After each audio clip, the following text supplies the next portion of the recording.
Good evening and welcome back to the Royal Club. Merry Christmas, everyone, already. And every single time we meet again until Christmas, I'm going to say Merry Christmas. I just love Christmas. And I hope you all have a wonderful decoration celebration already set up.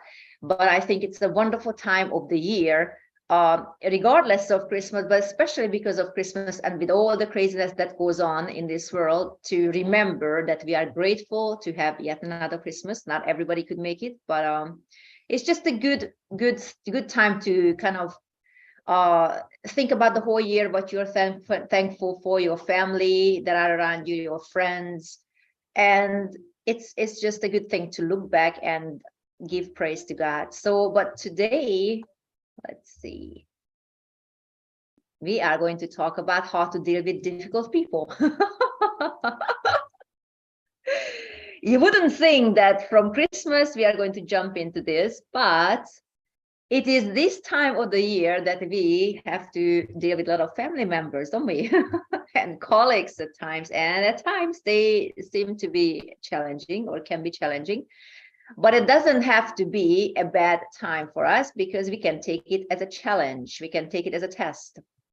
So this is a subject we can all relate to, how to deal with difficult people. We all have difficult people in our lives, and we can all use some advice how to handle them without compromising our integrity and our principles.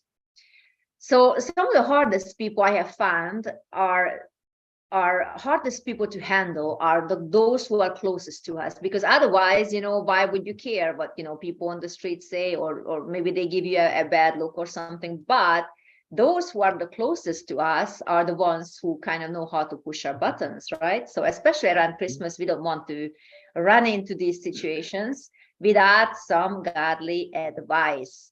So this can be family members, colleagues, friends, even neighbors, people in the gym, anybody really. But it's not something unusual. It's something that everybody at every age, every era have faced with. And this is why Proverbs 27:17 says, as iron sharpens iron, so a man sharpens the countenance of his friend. I think that's the King James Version. And in more modern translation, this is how it sounds. I think it's in NIV. As iron sharpens iron, so one person sharpens another.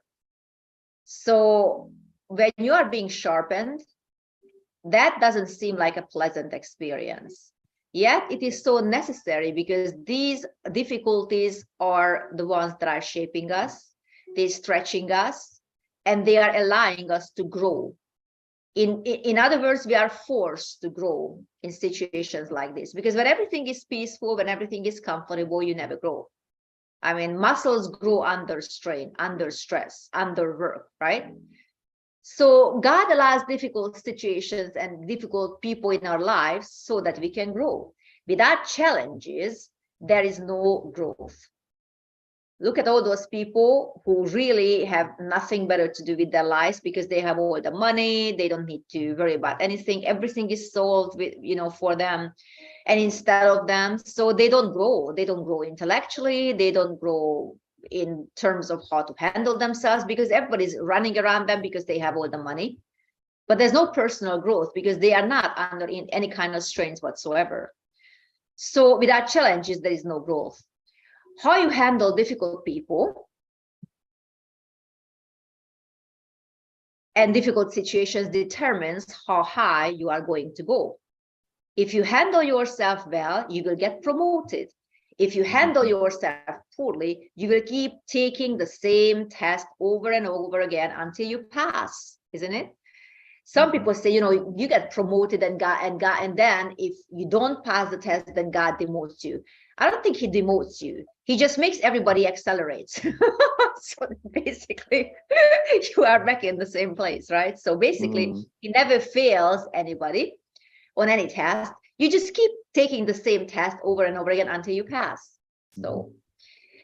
So if they are disrespectful to you, I mean, let's just say disrespectful. This is just so easy for everyone to disrespectful people these days. I don't know why exactly, except this is a spirit that has been released on the world these days.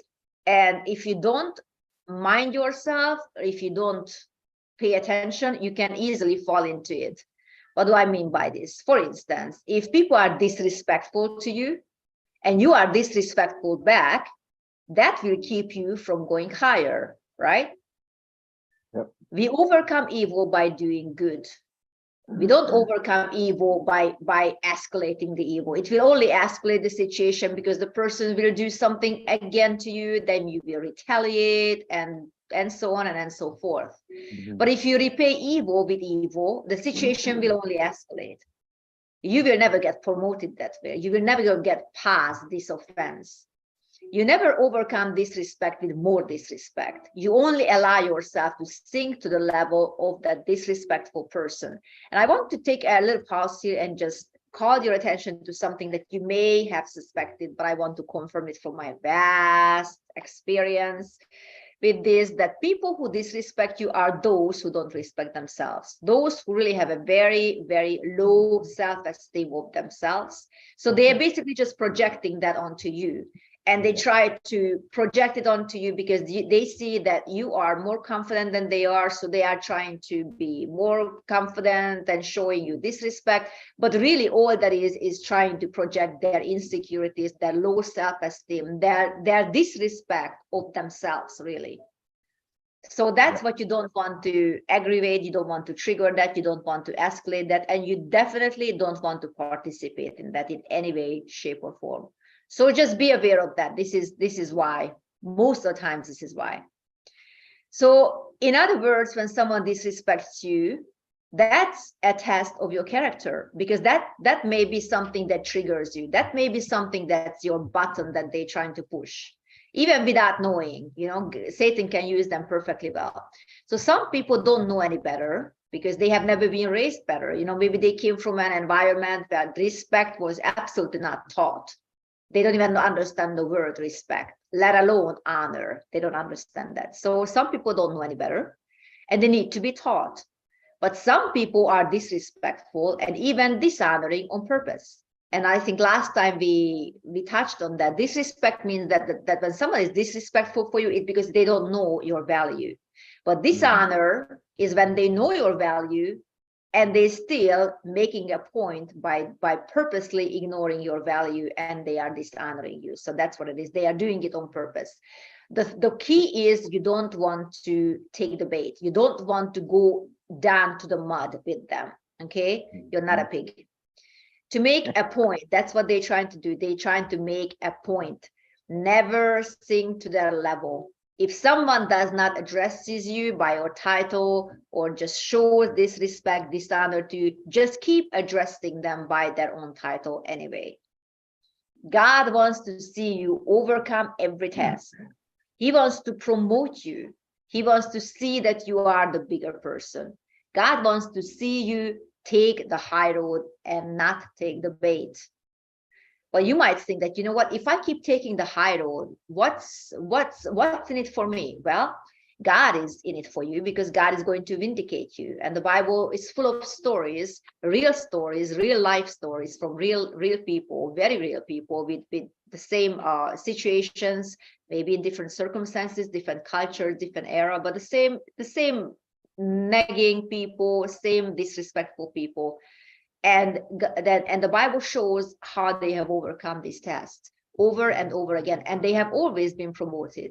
Joseph was disrespected by his whole family, then dishonored by his brothers, even though all these wonderful promises, dreams God has placed in his heart, and of course he was not wise to share them.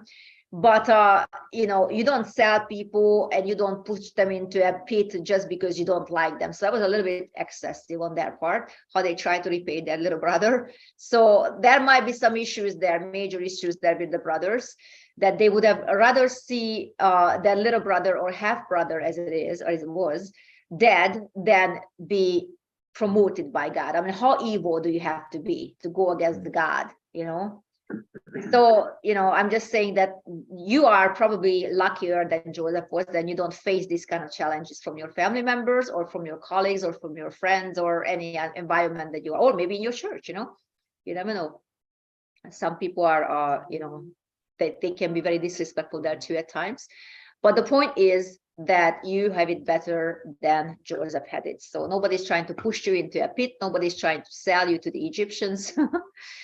But the bottom line is disrespect is disrespect in no matter for whatever form it presents itself, and it can be very easily detected. So I don't doubt that people are at times facing this particular challenge, and this is why I picked this example, because I know that this is just all over the place right now.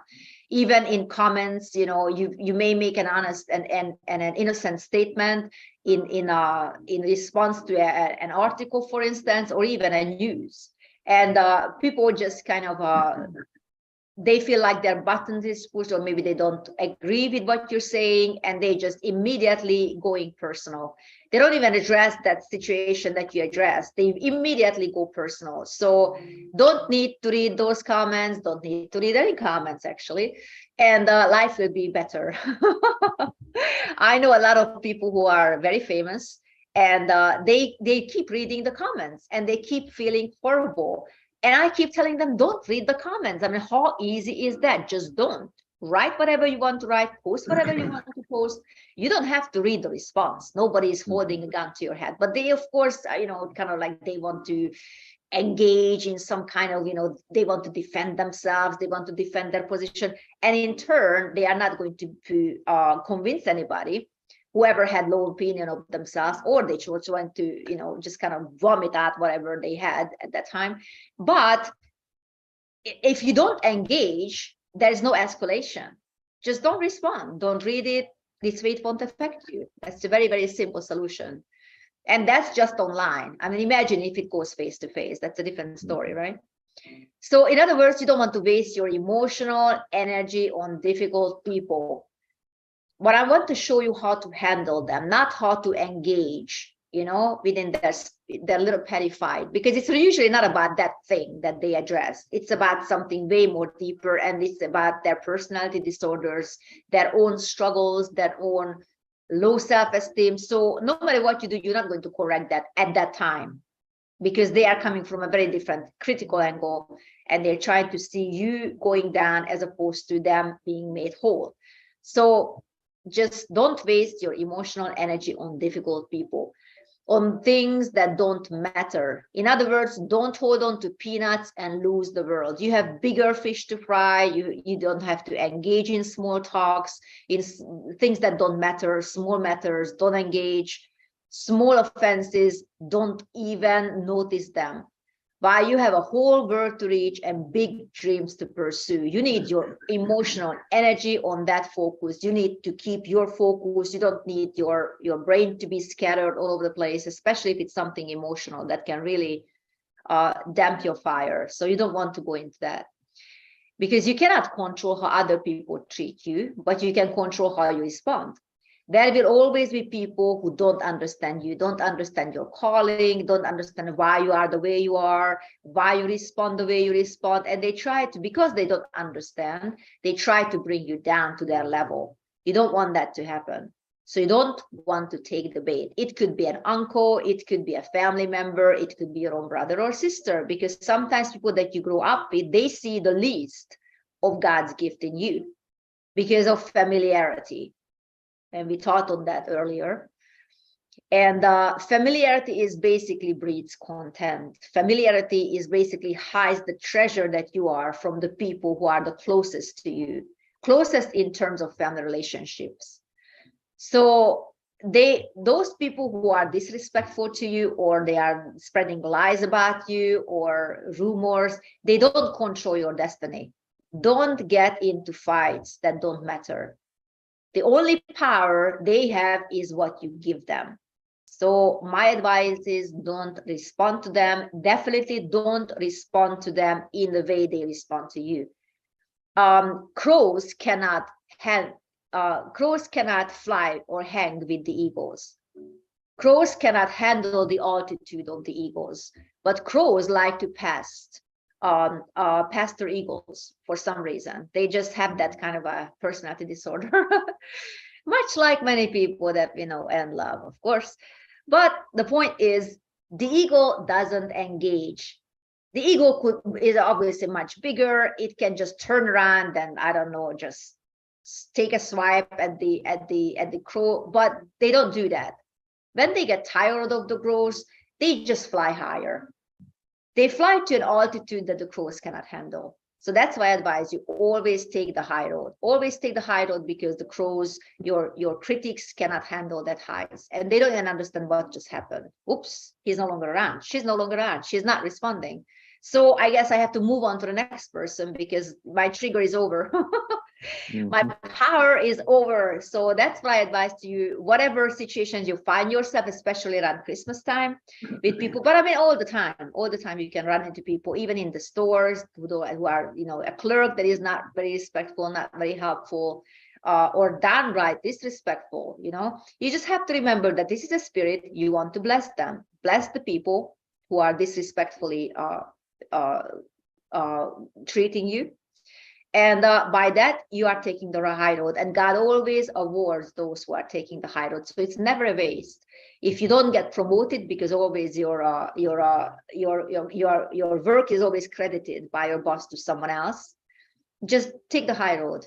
Just hold on to your oil of joy, and just let that oil so permeate your being that everything just slides off of you like a Teflon. No matter what they throw at you, it will never stick. So you hold on to your oil of joy. And how do you do that? You remind yourself that you have a destiny. You remind yourself that you don't have to get down to the mud with the people who have a problem, definitely have a problem, not with you, but with themselves. So that's my advice to you. Don't go down to the mud with the pigs. You're not a pig, you're an eagle. You fly higher. You have a destiny to protect. In the Bible, you see how David fought. He only engaged in fights that was connected to his destiny. Like for instance, the one with Goliath. That was definitely a nation-changing, life-altering. His whole promotion was from that point onward. If you notice, people began to take notice of him, even though he was fighting with with connection to his sheep. He was protecting his sheep, so he had his beautiful fighting spirit in him, and it wasn't hard for him to fight because it was his nature. So it may be your nature to fight, but pick your battles. Pick your battles, and don't engage in small battles that don't affect your destiny. Because actually what happens is that even if you win that little fight, it will not get you higher. It will not get you higher. It will just give power to the enemy over you. Because see, you have wasted so much emotional energy. You have wasted so much of your time, and so much of your focus is broken. Because you were already focused on something that didn't really matter. Each of us can, I'm sure, think back of times and of fights that we have fought with the wrong person. Because why do I need to even acknowledge someone's disrespectfulness? I don't have to. I don't have to. And with that, I basically took out the wind out of the person's sail, because see, it was meant to be triggering me. But if I don't respond the way I was expected by this other person to respond, then they have nothing on me, right? So that's my advice to you. Don't get engaged in things that don't matter. Just take the high road. Always use respectful language, always act respectfully, and people who are watching this whole thing quietly, they will take notice of you, and they will also take notice of the other person, and you will appear very wise, you will appear very mature, and you will always take the high road. So that's my advice to you. And with that, I'm opening it to this whole beautiful thousands of people panel that we have today. And please let me know what you think. Okay. I had to finish my note. All right. I took lots of notes. That was excellent. I always enjoy listening to you and writing down notes and Thank you. learning. Likewise. Thank you. So, how would you describe compromise? You said don't compromise. How would you explain compromise, what it is, and how to actually not compromise? Well, for instance, if someone uses foul language, you don't want to go down to that level. Right. and use it back. If someone spreads rumors about you, you don't want to do the same. If Right. someone spreads lies about you, or calling you names, in any way, I mean, it's just so it's just a vast, Yeah. too many to mention. That's what I mean. Don't go down to that level. If they use Okay. foul language, you don't do that. If they don't use your title, you don't use that back. If they don't say good day to you, you keep saying good day to them. In other words, their bad behavior will not change your good behavior. You will not, because see, then they took control over you. Yeah. And that can never happen.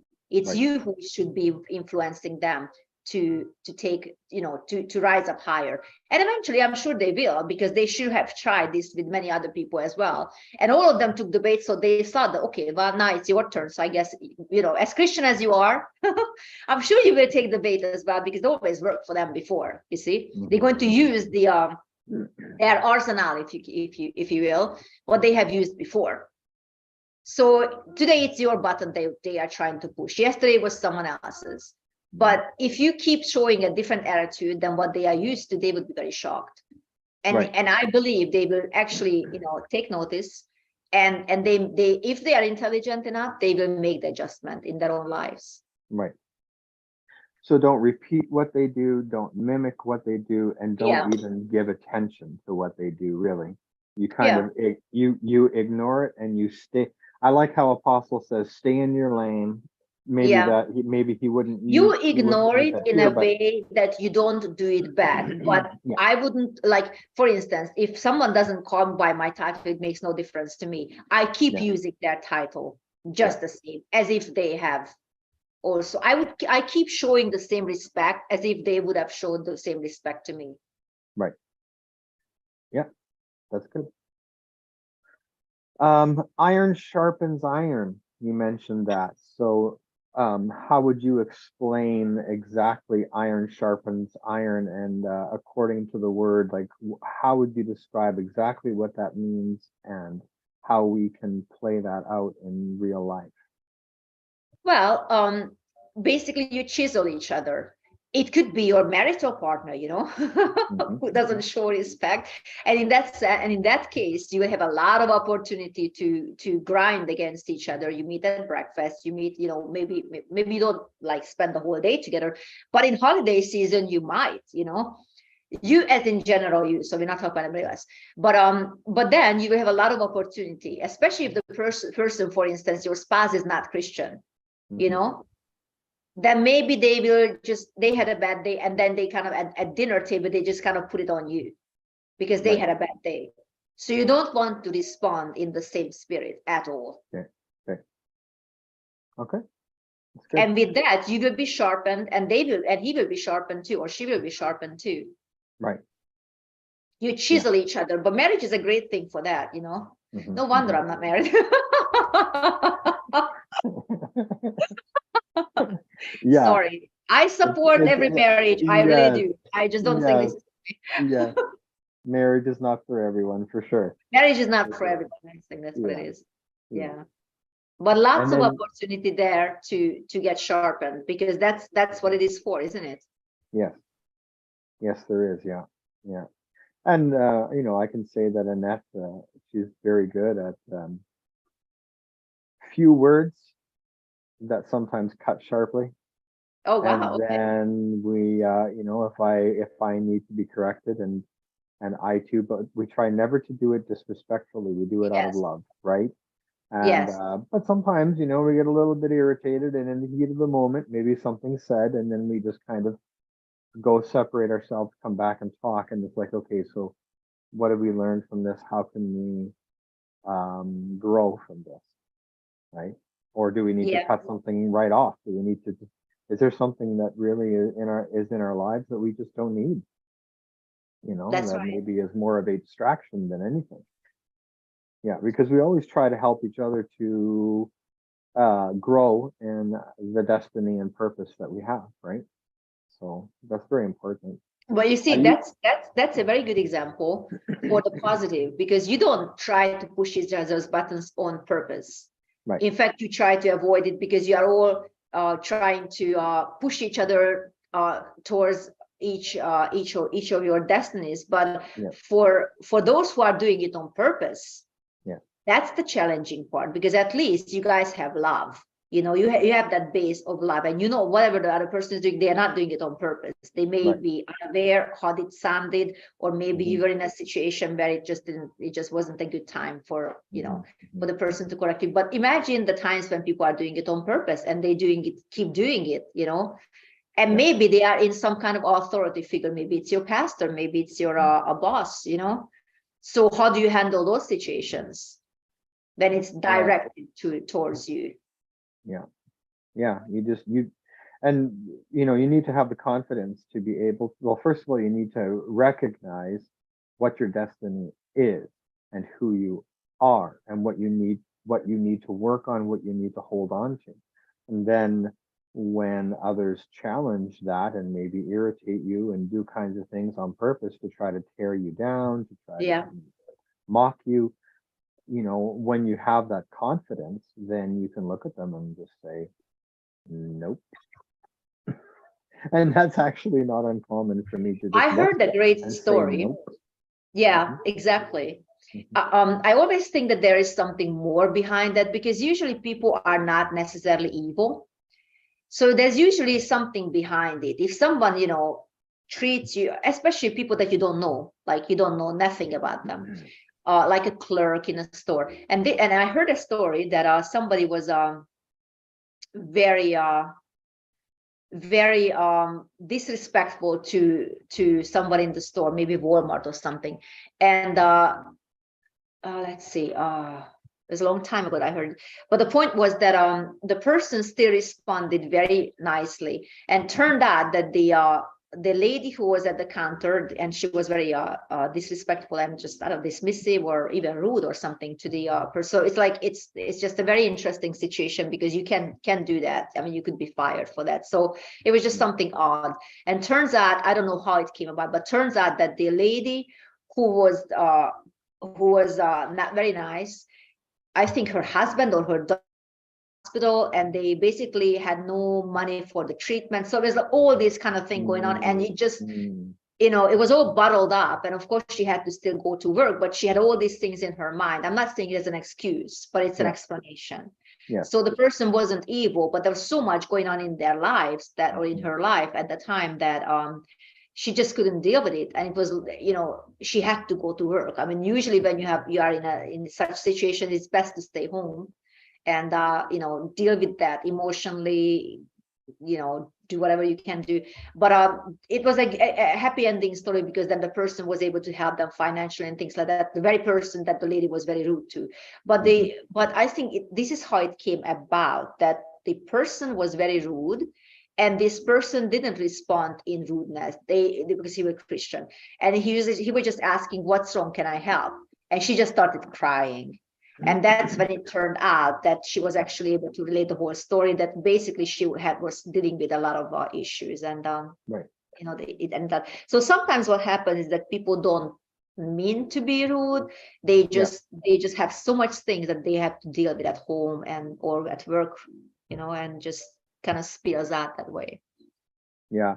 I think a person who is angry and mean all the time is a little different than a person who snaps, who all of a sudden they burst out in something, and you can kind of almost tell sometimes, at least I can, that the person is not normally like that. Mm-hmm. And so I often, if the opportunity is there, that I may address the issue and ask them, "Are you okay?" That Yeah. that's it seems like maybe there's something wrong. Yeah. And that's all it takes, and that's exactly what you were just talking about. So we can react in kind. You talked about don't react in kind, but Yeah. instead kind of like don't mimic what they're doing in bad behavior. And so by doing the opposite, it actually opened up And that's an taking the high opportunity road, for isn't help. it? Yes. Yes. Yes. Exactly, because you could have just walked away and just maybe, you have kept your cool. At least you didn't go to that level, but then you went out of your way to actually make sure that that person is all right, and making sure that the person knows that you care. And this is probably the last thing the person would expect after an outburst like that. Yeah, that's right. Another thing you mentioned is muscles grow under stress. And I can tell you that Annette, she was at one point a personal fitness coach. So oh, wow. Okay. we have to use the word coach because she wasn't actually a personal fitness trainer. She didn't go through the schooling for all that. She kind of took a little bit less, but then she started her own thing and she was doing boot camps and that kind of thing. And she really enjoyed it. Yeah, she really enjoyed it. Yeah. Yeah, she liked to whip people into shape, but try and make it fun. Right? Good. Okay. And and so, but she would say that. Lady. Yeah, but she would say that too. Like it does take a lot of work, and it does take a lot of effort, and you need to be diligent. It takes twice as, I think, don't quote me on this, but if I remember correctly, she said one of the things she said, it takes twice as much energy to build muscle than it does to make fat. Oh, really? And I believe so, yeah. And then she said, but if you stop working and you stop pushing yourself and building yourself and exercising, your muscles will dwindle away and deteriorate very quickly. You'll be shocked at how quickly that they can deteriorate. Wow. So to be diligent and continue to do it all the time, all the time, all the time. And then you said in here, how do you handle situations determines your progress.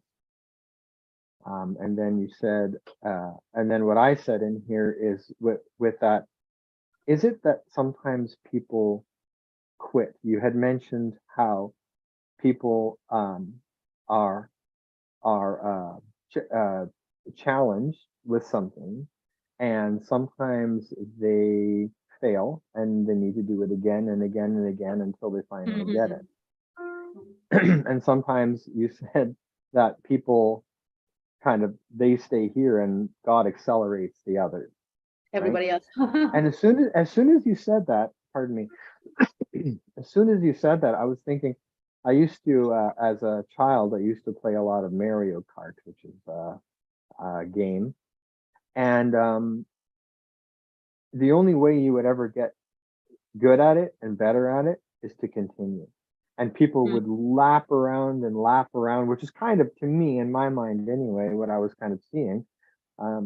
People can easily lap you and get much better at you. But if you don't quit, it's the people who quit that never got any better. Yep. But if you don't quit and continue, then suddenly you could keep up with them and you could actually win. And I think that's the same in life. You don't quit, you know, and no. you just keep on going, keep on growing, keep on maturing. Can you think of sorry? Just saying, hang around with people who have answers. Yeah, exactly. I agree. I was wondering, can you think of an example of when what does it mean to be given the same test over and over again? I suppose. I mean, when we start off with walking, the basic, like, child learning how to walk. It's the same. No, in life. In life, let's say you failed a test, or you haven't passed the test with flying colors, God's test. So what does it mean you keep taking them? What does that mean? If maybe you can tell the audience, like give an example. Well, immaturity, maybe how we respond to other people. And let's say, as an example, then, that we might lash out if something frustrates me or whoever. Excuse me.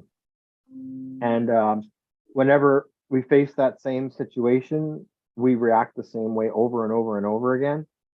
But you can't be doing that, because you need to learn how to maturely react, not how to react emotionally, but react properly. And so we need to learn how to grow in that, or we'll never succeed and move forward beyond that. Because if we're going to be working with people, you can't just snap at people all the time because they make you angry, because emotionally you're getting involved. And why would they say that? Why would they do that? You need to be able to handle situations properly, or you'll never move up further into a leadership role. Does that make sense? Is that kind of what you Yeah, were asking me? I was thinking that something very tangible that people can face with. I think what happens is when you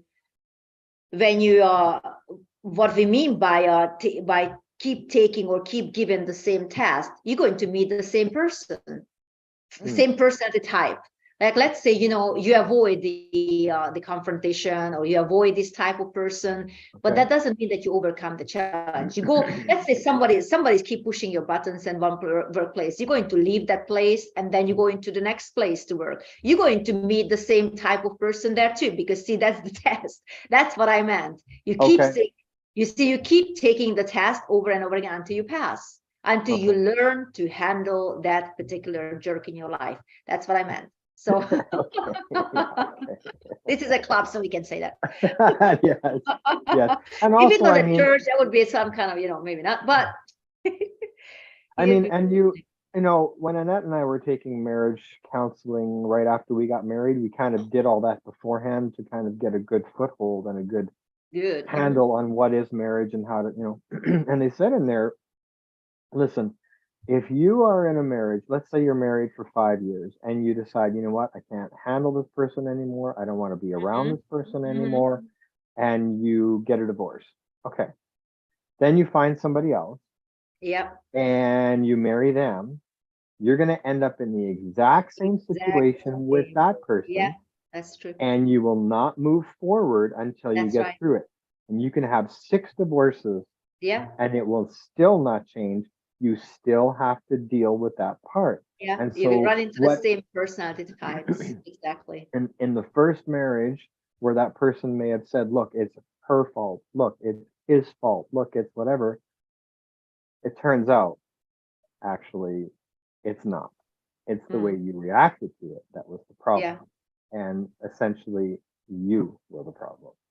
So yeah, unless it's an extreme thing, right? We all yeah. know that. But yeah, But really not, it's not about who's at fault very much. It's more right. like who handles the situation better. Correct.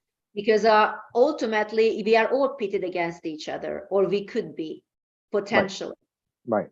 especially if we are in a set. For instance, Anna was asking before we went live, how was the Germany trip?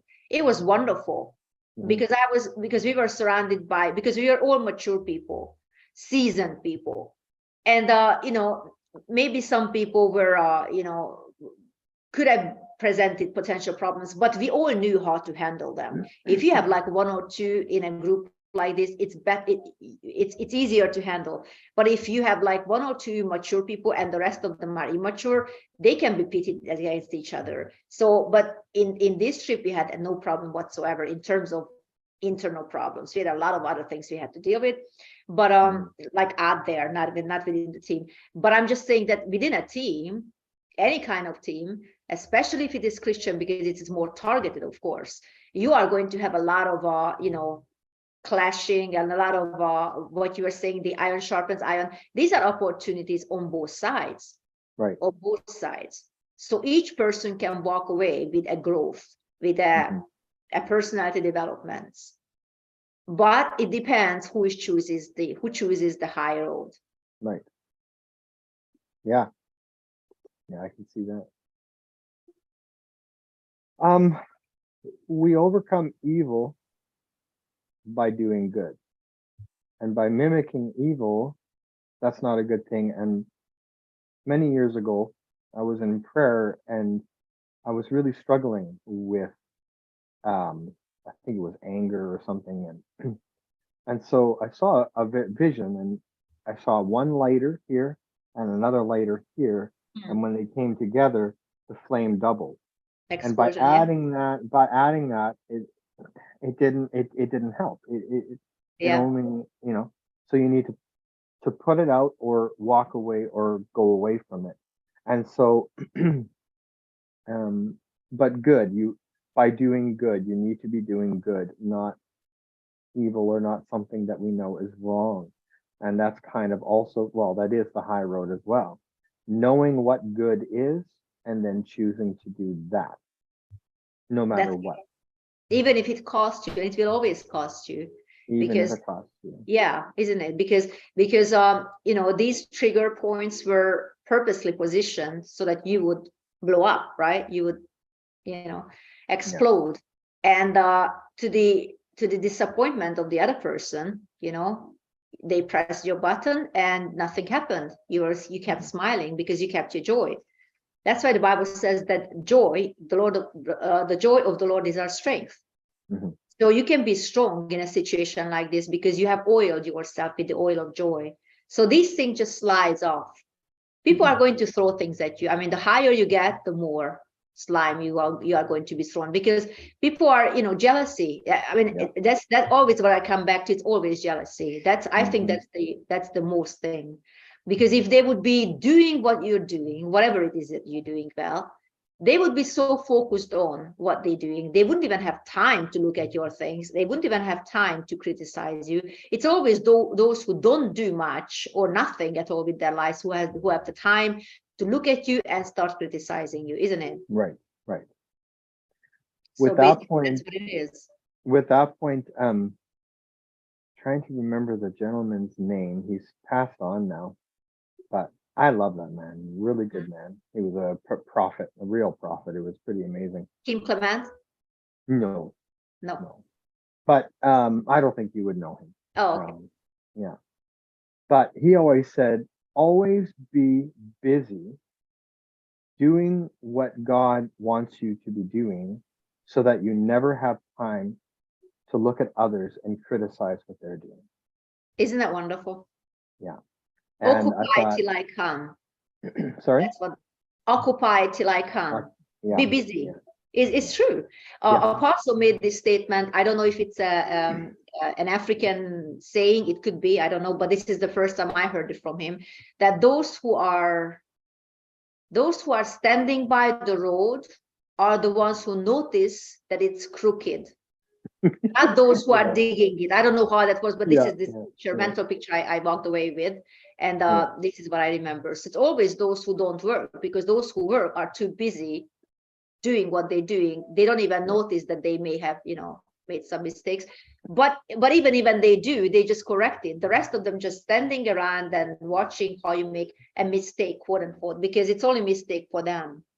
I think the real mistake is not to be busy, isn't it? Yeah. Isn't it how busy Apostle Paul was when God just took him and turned him around? And then he became very busy doing the right thing. But God always picks people who are busy doing something. I don't ever saw him picking someone who's lazy doing nothing, ever. Isn't it? Yeah. Yeah. Yeah. Yeah. It's the doing. So I'm trying to make this into a conversation. You had so many different points here. Sure. God, yeah. So then you said never quit, and I remember on one of the teachings that I did recently, God gave me a word specifically about not quitting, and that's so important that we don't quit. And what would you say why people quit? Is there like a tendency that you've seen that people will quit, or it's very broad and it's not really very specific? These days, or by and large? By and large. Okay, well, by and large is because people don't see hope. Because if you see hope, then you know that there's whatever you're going through it. Okay. You know, you see the light at the end of the tunnel. But if you don't see anything, it's very hard to keep going, keep marching in the dark, isn't it? If you have no hope. So if you have no vision, the Bible says that without vision, the people perish. Right. Many people gave up when they had all these COVID-19 dumped on us. Many people quit. And when I read that many people quit in terms of committed suicide because, you know, they were tested positive. obviously we know the whole thing is whatever it is. We can't say that here because you don't want to be censored. But the point is that they saw no hope, so they quit. Right. Had they seen what we see now, that it's over and the whole thing was a big H, starts with a H, ends with an X. Yeah. Yeah. Yeah. Hopefully the algorithm doesn't pick up on it, but whatever. So we know what that is. But if they would have seen this, or they would have believed, those of us who have a piece of brain and never believed in this whole thing the way it was presented to us, they would have just marched on and not quit. But sometimes what happens, especially if people are young, like teenagers, they don't really have like a futuristic, anything in the future because they are too, underdeveloped in their little brain. And that's why it's good to have mentors. But if you don't grow up in a family where people mentoring you, or they don't mentor you in the right way, or you just, hang out with the equally stupid little friends of yours, then obviously you are not going to have much hope and much vision. But it's, as those of us who have vision, we know what we are marching towards, each of us. You mentioned, everybody keep to their own lane. That's basically what the Bible says, run your own race. I'm running my race, you're running yours, I'm not running yours, you're not running mine. So there's I don't see what you see, but I don't have to see what you see, because what I see in front of me is different than what you see in front of you, know? And we are marching towards that goal that God has promised to us. And that's why the Bible says, write down the vision, make it plain. Don't write a whole page and then put it on your wall. Most likely you will not read it. You read the first 2 lines. But if you write it like in 2 points, and basically, I'm sure it's very plain what God has told you about yourself, where he's going to take you. And, so it's possible to write down the vision and make it plain. So every time I'm looking at it, or maybe it's a picture that you saw, maybe it's a picture, then put that picture in front of you. Maybe it's, I don't know, maybe God wants to give you a media center. Then make a picture of a media center, put it on your wall. Every time you look at it, it's a vision. And every time you see that vision, that visual, it strengthens in you. It's an interesting, it's a lot of experiment has been made regarding what vision does, what a visual image does to people who can't even read, or even babies, Right. It's interesting that when they see anything like even a ball or something, babies, little babies, newborn babies, if it's a ball, they don't react. But if you put 2 dots, and a thing, but actually 2 dots only, they would regard it as an eye, and they would smile at it because they think it's a face. Isn't that neat? So even, image and visual are wonderful, helpful to people. So much more if it's something spiritual. So that's why we always suggest people put that 2 line on your door or wherever you are, or mirror. I mean, you're looking at a mirror at least once a day, hopefully, when you do your hair or whatever, or makeup. So put it there where you always see it. If it's an image, then put that image there. If God promised you a husband, put that husband there. If God promised you a house, put the house there. If God promised you an airplane, put that airplane there. It's a visual that strengthens your result, your resolute, your stickability. Wasn't it last time you taught on that? Yeah. So images are very, very, very important. But I think people quit because they have no picture for their future. Right. None whatsoever. All they see is what's now. Right. And if they see COVID now, they think it's going to be here forever, especially it's, being affirmed by, different media outlets. But that's why I suggest people don't watch it, don't listen to it, because that's what you are going to be filled with. Not a good thing. Right. I have to plug my computer in. Okay. Let's see.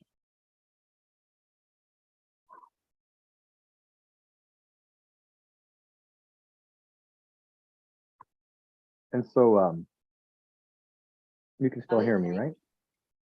I'm listening, and it's okay. Good. Yeah. So Jordan Peterson, Dr. Jordan Peterson, he was talking about writing down, and he says, what is writing? He says, writing is thinking. Uh-huh.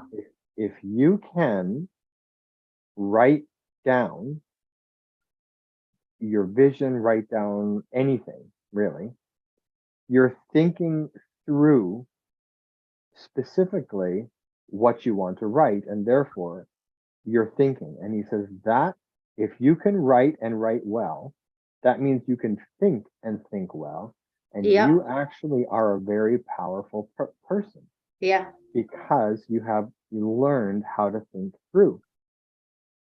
There's probably a reason and a tie with that, way back when there was people who were not financially rich and were banned from being able to read and write. Mm-hmm. It's only for the rich, it's only for the select, and so on. And so really what was happening is they were limiting people on visions and Yeah. on power, really, Yeah. because with that ability to think, they would probably begin to recognize, well, Yeah. what's going on here? What's going on here? Right? Another thing I wanted to ask you, because I don't recall exactly how it goes, and I'm hoping that you do. You mentioned hope, and I've heard Pastor Donna talk about hope being a blueprint. Mm-hmm. Does that sound familiar? Yeah. Would you be able to explain that again in a way for those who have not heard that, maybe? And also for me too, because I'm trying to remember. And for me not to remember it specifically means I don't quite know it well enough. Yeah, well, I haven't heard that teaching, but I heard the line. I Mhm. haven't heard that particular teaching from her, Okay. but I Okay. of course heard the line. I know the line. Yeah. Hope is the blueprint of your future. Okay. So that's basically what we have been discussing thus Right. far, that it Right. can be a picture. I think a picture is a very good thing. Usually it's a picture. God gives you a picture. And then if you don't understand, he gives you an explanation for it. Right. And then Right. it's a very good thing to write it down because you keep it in front of yourself always. You don't do it for others, you do it for yourself. Right. And I'm glad you mentioned about the writing down. I mean, not writing down, but writing down, because there's some because I have studied different I was going to say mind control techniques, not really, but how they I have actually, but for the right purpose. I have to explain. But anyway, so how they try to use that, abuse that rather. But the thing is that when you write something down like this with cursive with your hand, that basically that creates some kind of neuron pathways in your brain, physically measurable, when you write it down. So it's a good thing when you have a difficult situation and you write it down, you write down the solution, or the steps you should be taking, and your mind does the rest. It connects the dots. Okay. So what happens is when you write things down and then you go and I don't know, you go to do your daily routine, your mind keeps working on that problem and then presents different solutions. Okay. So that's what happens because it creates a neuron pathway. Just the fact that you wrote it down, that's one of the reasons, of course, by God, write it down.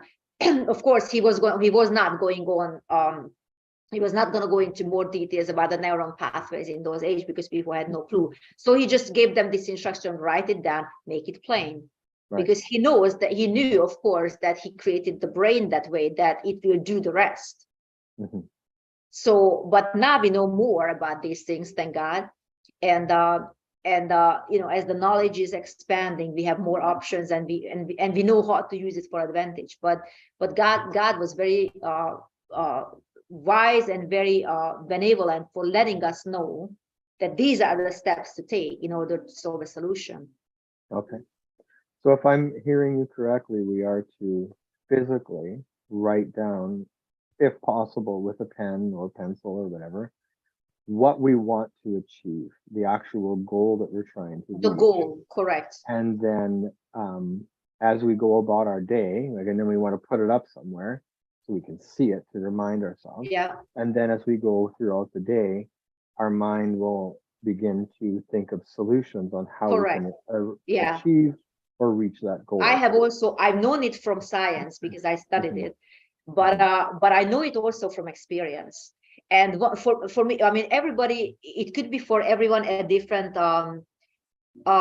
activity, but for me, sports has always been in my life. So whether Right. it's and sport and music was always present in my life. So whether I do music, I mean, after I wrote these things down, whether it's music or sport, something that is completely different, Okay. and my mind does the rest, because then I'm not so much focusing on the, you know, I'm not straining myself on it, but Right. I allow the mind to do its work, what it's Okay. supposed to do.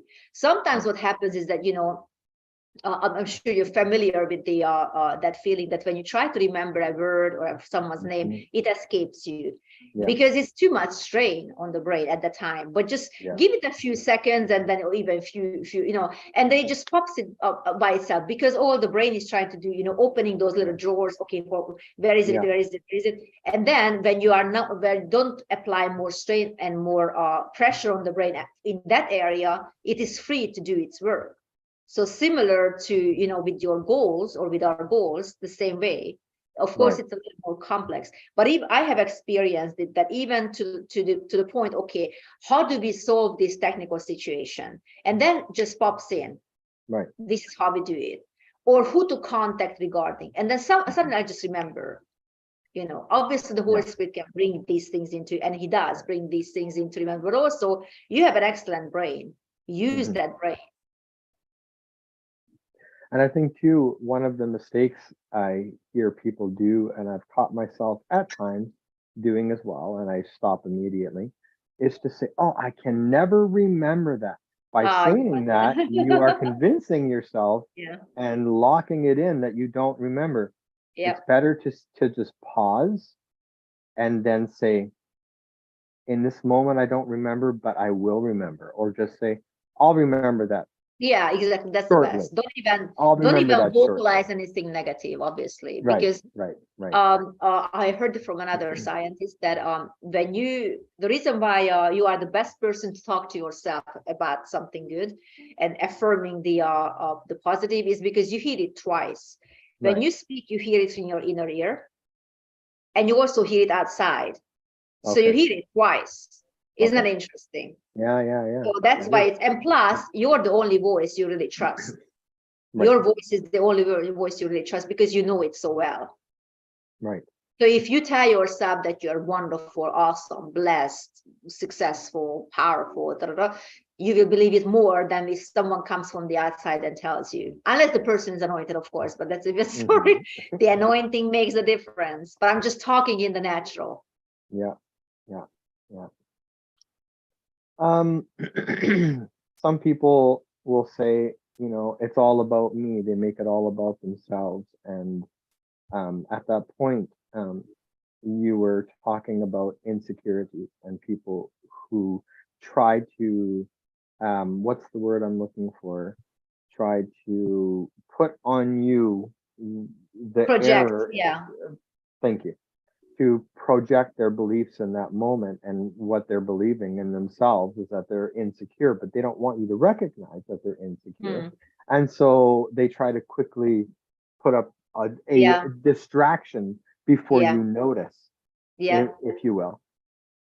But it doesn't fool very many people. It just kind of makes you look A lot of people dumb, do right? projections, I think so. And I mean, for the most part, why would you try to bring someone down or pull someone down? Because you think that you are down, isn't it? Right. Yeah. I have uh, someone that I know for a long time, and this person is just always out there to destroy me, never succeeded once. I mean, not even once. And it's all Right. jealousy and envy. All jealousy and envy, and that's what the person has been spending his whole life on, basically. Anybody else as well, but especially me, I buck him the most. I Mm. should be proud of that, actually. Must have done something well, to trigger someone like that. But imagine what a waste of time, isn't it? What a waste of time, Mhm. waste of energy. I mean, I can't I can't even imagine that I would sit and spend my days and nights and whatever to come up in some kind of lie about someone who has never hurt me, by the way. So just to prove to myself really that I'm just as good as she is. But nobody said that you're not. So what's your problem? Right. So again, we are coming back to the same thing. The problem is really with the person. Because otherwise, why would you do that? Nobody at their right mind would do that. No, and they're and they, in this specific situation, they've made you the focus. And they're for some reason trying to be better, but if they just stayed in their lane and do what they're supposed to be doing, but see, that wasn't enough. It wouldn't matter. Yeah, some people think that by bringing you down, you know, they are getting higher up, but they're not. Yeah. They're not. They don't advance themselves. So it's and you're not going to be on that level ever, because you already are higher and you are taking the high road. So I never retaliated, I never responded, but I'm just watching this because it's an ongoing thing, and it's like I know the person, so it's like I can use this as an example to teach me, because it's something I have lived with. And yeah, interesting. So when people say, you know what, my fan club, this and that, forget the fan club, you know, they can never be as bad as people that you know for a long time, like close family members and things like that. So it's like, that could be the most challenging. And that's why I'm addressing that specifically, because it's Christmas time and we meet our families.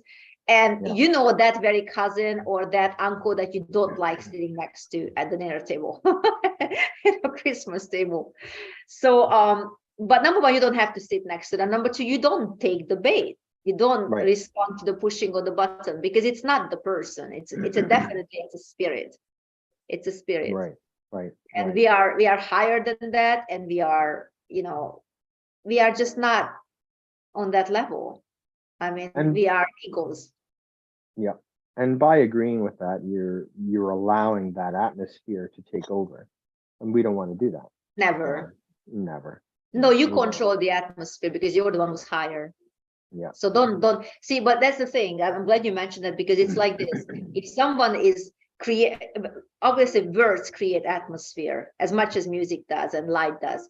But words, I mean, you know, talk about cutting words, you know, and suddenly the air freezes and everybody's quiet. And then, you know, those moments.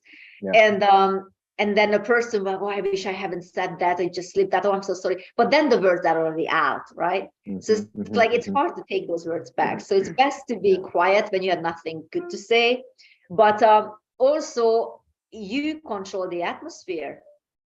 You can, when somebody, you know, just something slips out, you know, regarding yourself, you don't have to respond in the same spirit, because then you are under that atmosphere. But we are not under the weather, we are over the weather, over the atmosphere. We are the ones changing the atmosphere. So you can just, you know, use a wise comment, you can just use a gracious comment, or just laugh it off. You don't have to take the bait.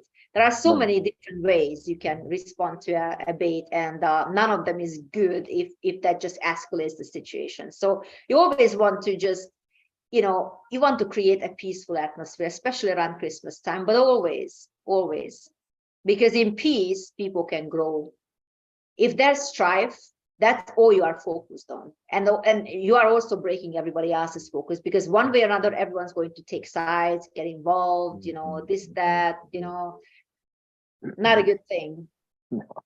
And you are not a big mess. Yeah.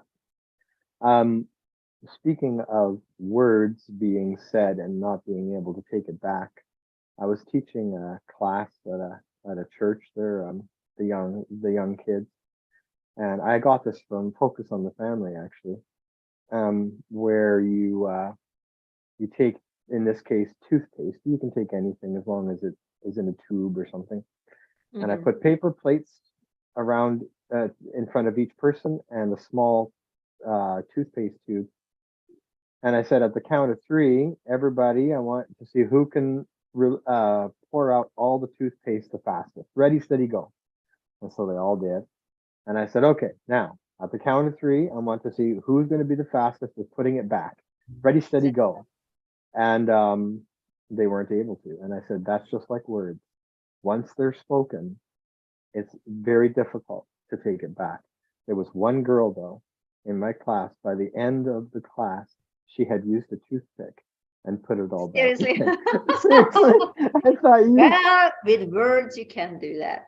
And then I said, but then, but then in a moment, I didn't quite remember, think of how I could teach that further by her putting it back. But one day I was with Annette and I said, oh, I got it finally. If I would have smelled that plate, that paper plate, it still would have been there. And then I could have Okay. said, see, it's still there, even though there's no evidence of it. The aroma of it is Yes. still there. And the scent and all. Yeah, very true. So, One but of the anyway, best good example. pictures I have heard about rumors. It's like you take a pillow full of feathers Mhm. and you go up to the rooftop and just shake it. And of course, the wind scatters it. So, okay, so now at the count of 3, get those things that you can. No. And then the person, actually, I saw it in a movie, and then the person said, but I can't. I don't, why can't you take it back? She said, because I don't know where it went.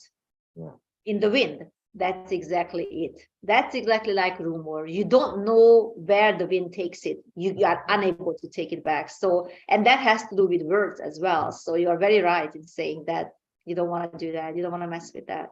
And you don't want to be responsible for spreading things that you are not even sure of, because you don't know who's taking it where. Mhm. And I can see also in that same thing, let's say that they did try to collect them. Well, I think that it would be a good demonstration of how frustrating it would be after it's been spoken, because Yeah. they wouldn't be able to Yeah. collect them all. It would be very, very frustrating, and it's the same. You don't want to be doing that. Yeah, it frustrates everything.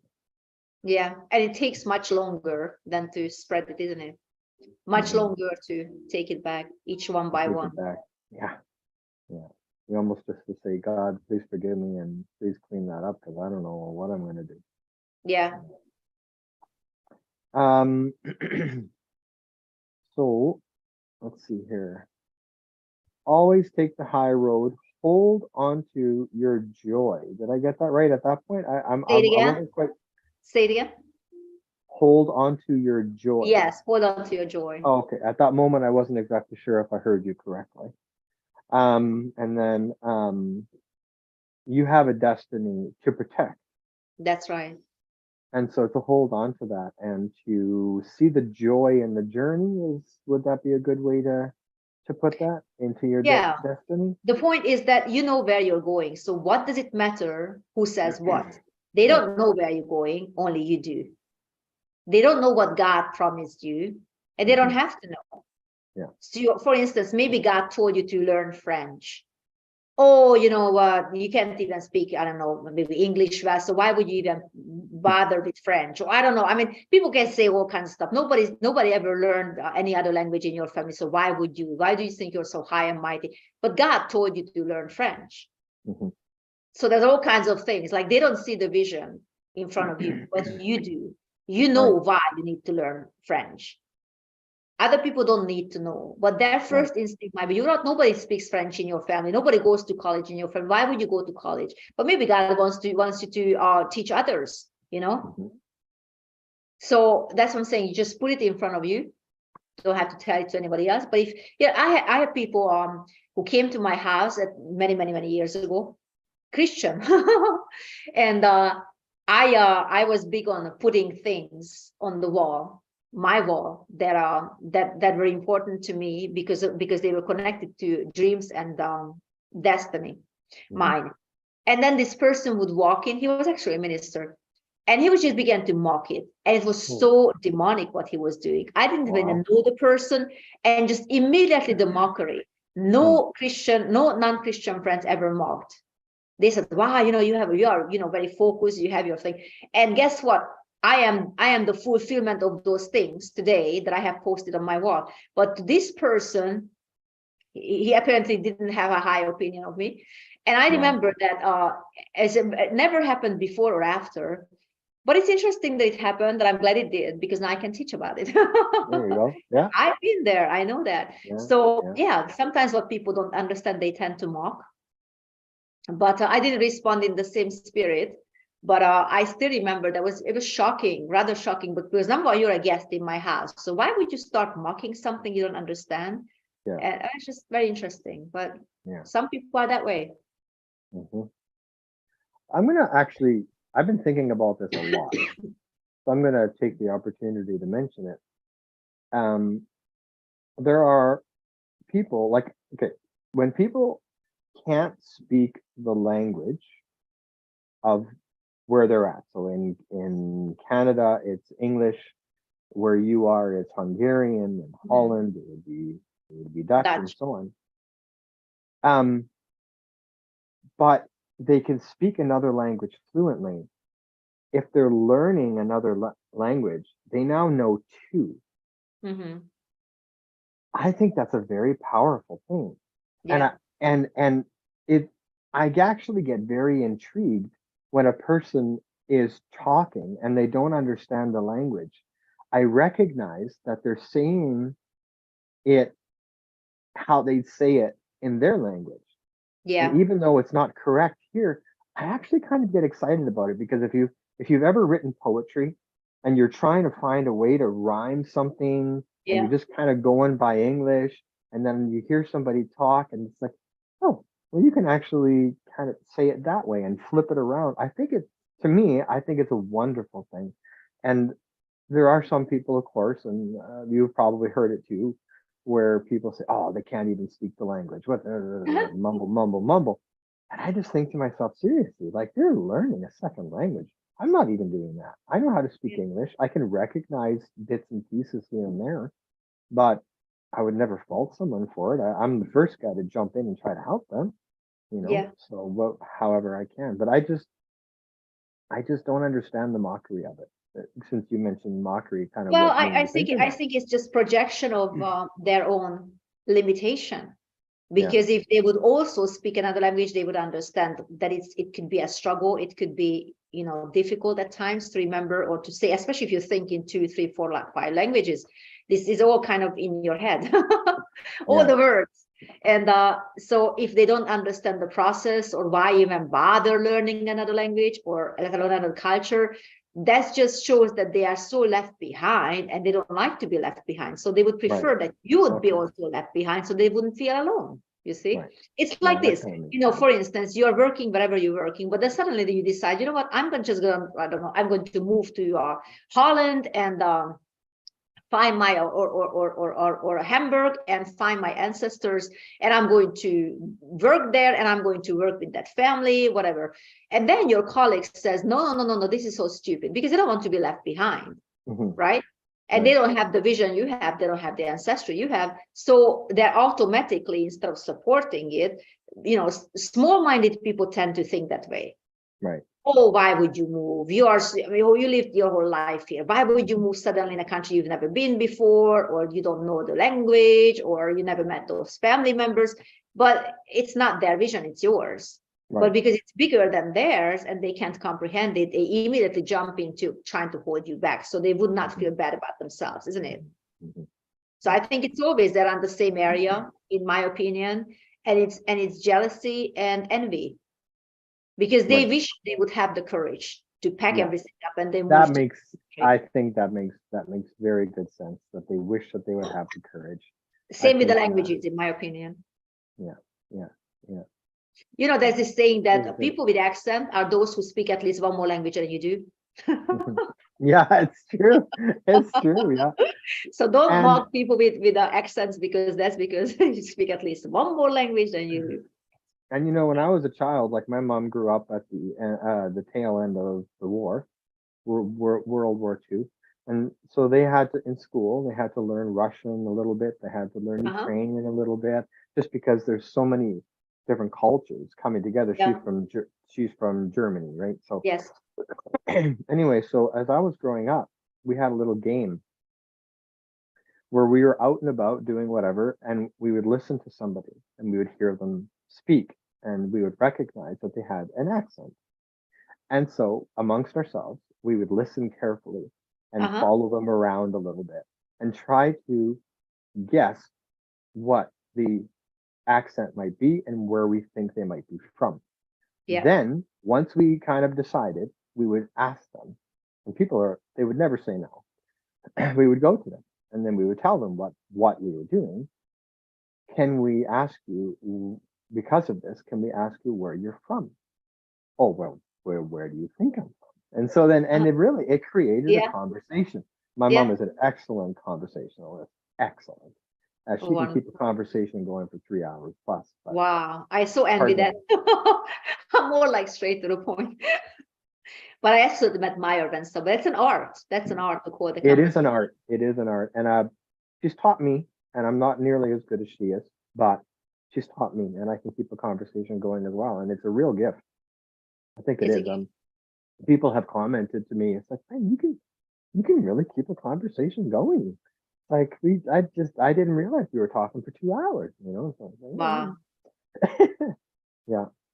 Okay, so I'm coming to the end of what you had taught here. Only fight battles that involve your destiny. That one I wrote big. I had never heard that before. That was a new one. That was wonderful, and I thank you for that, because thank you. That's amazing, actually. And you said, notice David only fought battles that involved his destiny. Yeah, with Goliath, because remember there was another one. He almost went into, but was stopped. With the husband of Abigail, Nabal. He was ready to fight that idiot. And the wife came out and said, why? I mean, really, the guy is an idiot. I know he's an idiot. I'm married to him. Don't bother. He's a fool. And sure enough, in 10 days, he got dealt with him and he died. I think 10 days, wasn't it? So the point is that it didn't involve his destiny. It was more like his ego, in terms of his buttons was pushed and he had the right to retaliate, yet it was not for him to fight. I mean, really, it was just a crow pestering him for no reason at all. And it seems like that was the guy's habit. You know, he was not liked by anybody if you read the whole story. So that was his Nabal's whole thing. Everybody knew this about him, that the guy is a fool.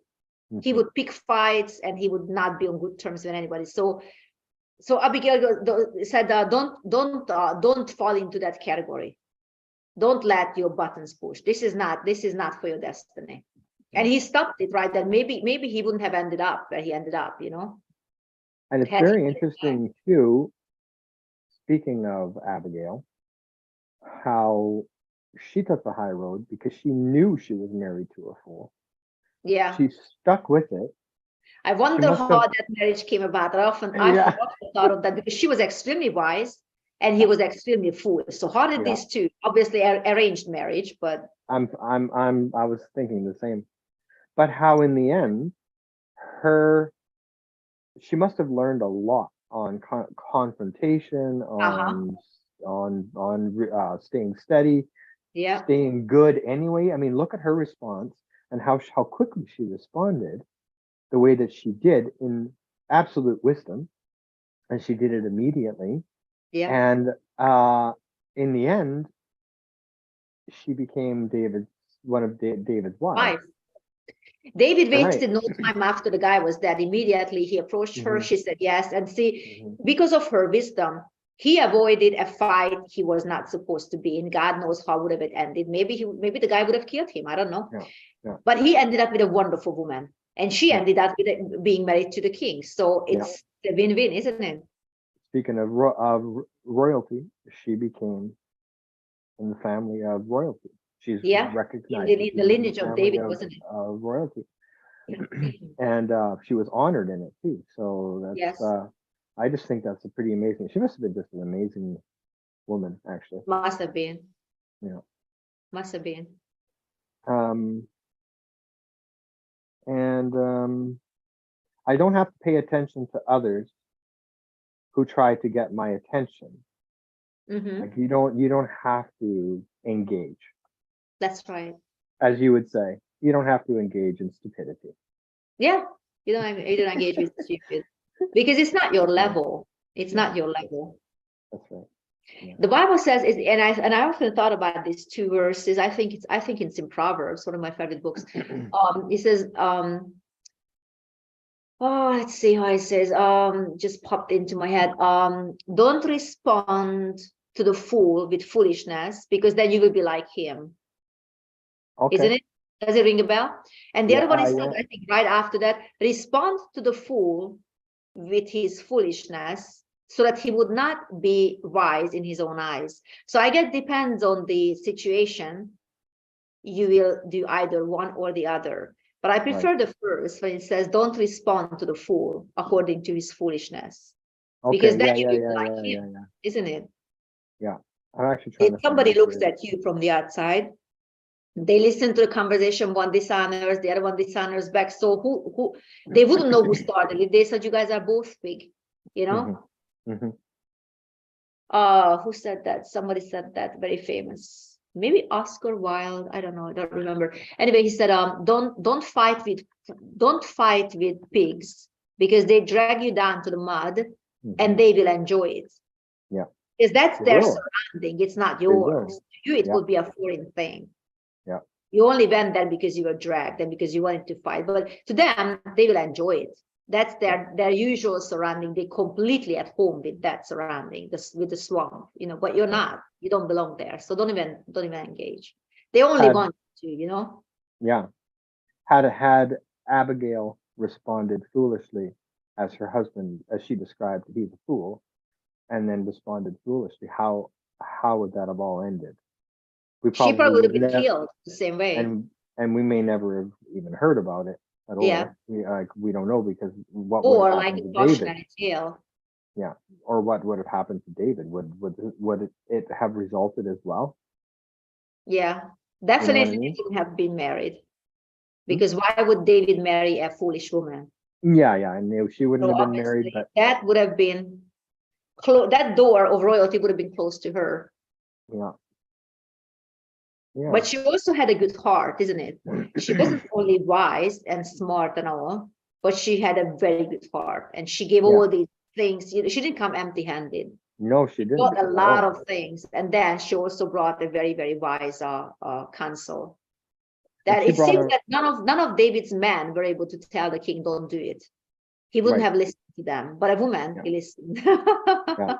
And that's how much power revealed over men. Yeah. Well, you know what though? She brought food, so I mean, hey, that's. Okay, so maybe there was a food, food and the wine. That's what it was. I think that always counts. Maybe that it was always a bit of counts both. to soften men's heart. Food. Yeah. Yeah. Oh, okay. Well, I have gone through everything you said, and I'm trying to think of anything else, and I'm not sure. You can What add about some you? personal experience if you wish, like how you handled your neighbor this morning or whatever. Oh, well, I can tell you this. Well, that's easy.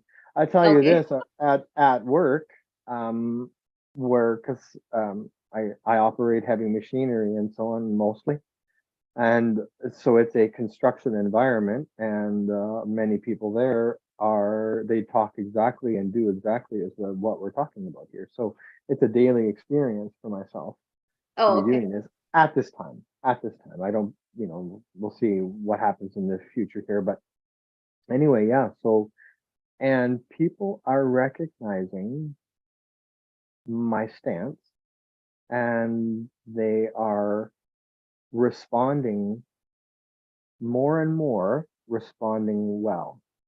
Good. And it's even the higher up, like I'm talking the regional manager, he's starting to recognize it because he talks just the same. They all talk the same, which, and I've kind of mentioned lightly saying, look, guys, like, you're the one leading everyone else. Look at the example you're setting, and it's trickling down.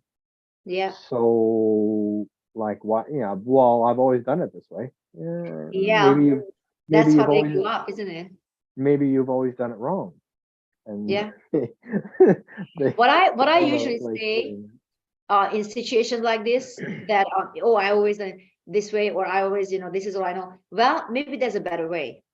Right. I always say maybe there's a better way. Maybe there's a higher way. And no one can say no to that, because who wouldn't want to be better or do better or have something better or have something bigger? Because we were born and created this way. That we always gravitate towards things that are more, better, bigger, and this is natural. Nobody wants to move to a smaller house or get a smaller car necessarily. Right. Unless it's for the gas price, but usually. But I'm just saying that's a perfectly normal. We are into shiny objects and things like that. That's normal. But so if you offer them, I know a better way. I know a way that's better, that will give you Right. better result. It will make you Right. feel better, make your colleagues feel better. Maybe they will respond to that better. Which is, yeah, that's actually a better way of putting it than I did. Yeah, I can see that. So I'll be doing that. I'll be doing that in the Good for in you. the future. And I did have my supervisor and their lead hand, the ones who helped them directly, um, ask me directly, like, okay, so we're not able to get the crew to react properly in the way that we want. What do you think we're doing wrong? And I said, you're not giving them clear direction. I said, you're not Wow. telling them what you want. You're not giving them expectations. You're just saying, this is what needs to be done, guys, go. Um, that's not really leadership. You need to be Wow. specific. What do you want? Assign people, do this kind of thing. And they were kind of shocked at my response. And there's a lot. I've learned a lot here of leadership. I've always kind of learned leadership, but I've learned so much here. Oh my goodness. Hmm. It's just you guys are loaded. We all are now, right? You So all are, huh? I'm learning, yeah. And so it's very wonderful, very wonderful. And yes. I'm surprised you're not running your own company yet. Well, yeah, Apostle has had me start one, but what I was doing kind of dwindled away, so I got to redirect Sure, what okay. I'm doing. It is my plan. It is in the works. I should probably Because you're be faster definitely a about it, leader. but You're definitely a yeah, born leader. So, yeah, yeah, yeah. and you Thank have you. a way with people, you know how to, as you said, conversationalist, that's a very, very big key because you know how to communicate. A Yeah. leader must know how to communicate. Oh And yeah. you can't expect your people to do what you have never told them to do or what you have never prepared them to do, Yeah. and you are very good at that as well. So I'm sure it's in your future. Yeah. Thank you. And I did a lot of concrete pumping. Uh-huh. And so when I pulled up with the pump, the guys that I'm working with, there's a lot of money in concrete, at least here in Wow. Canada. And Okay. so a lot of the guys would turn that into using drugs. So here I am. That's out of my control. I can't do that. One of the things that they would do is cocaine and smokable cocaine, which is crack, right? So it was a very Whoa. common, yeah, very common thing that they would do. And They mix so it, they mix it with concrete, no? What? no, no, no, no, no, no. Oh, okay. No, no, no. The money that they made from concrete Okay, is that's what what they they use it used to for. go Okay, sorry. purchase their, yeah. Makes sense. So yeah, and I had to deal with these people. My job was to simply get it done. And how do you get a guy to work with you and get the job done when all he wants to do is fight with anybody that he sees because he just Wow. came off of a high and all this Yeah, stuff? yeah. And I really learned how to handle aggressive people. Wow. And in the end, I think now it's so natural um, that I know I'm very good at it. And I do kind of like the aggressive types just because they say what they mean and they mean what they say, Uh-huh. and they don't mince words, and then at least you can talk about it, right? You just Yeah. gotta make sure They cannot make sure you straight say shooter. Yeah. you just want to say it in such a way that you don't have to duck because they're starting to swing at you. So that's the wisdom part for there. But Oh, maybe there's you should teach on that, how to handle aggressive people. I'm sure everybody could use that. yeah, yeah, I could. Okay, I'll start thinking about that and putting something Yeah. together. Yeah, You should teach on that. okay, I will work on that. That's next. Good, wonderful. So, is there any last words from anyone from the big audience we have here? I don't know what happened to people. I don't care though. I That's don't okay. care. I'm That's fine. There you go. That's okay. We had our private sessions today.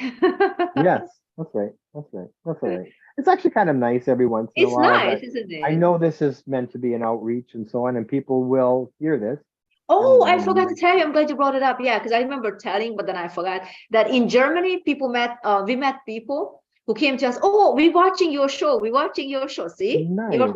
everybody knows about you. You're hailing from Hamburg and me, Hungary, and all the other people, and they recognize our faces, and they came to me, and they also came to Frida, and they brought us gifts.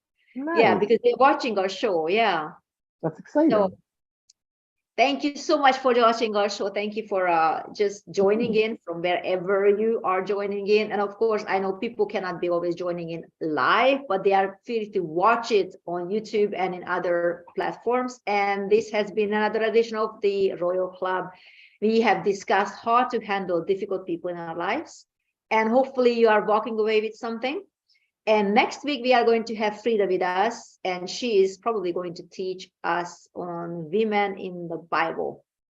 That's what she was supposed to bring today, but she was away on a family business, and maybe she will share with us a little bit of the family business next time around.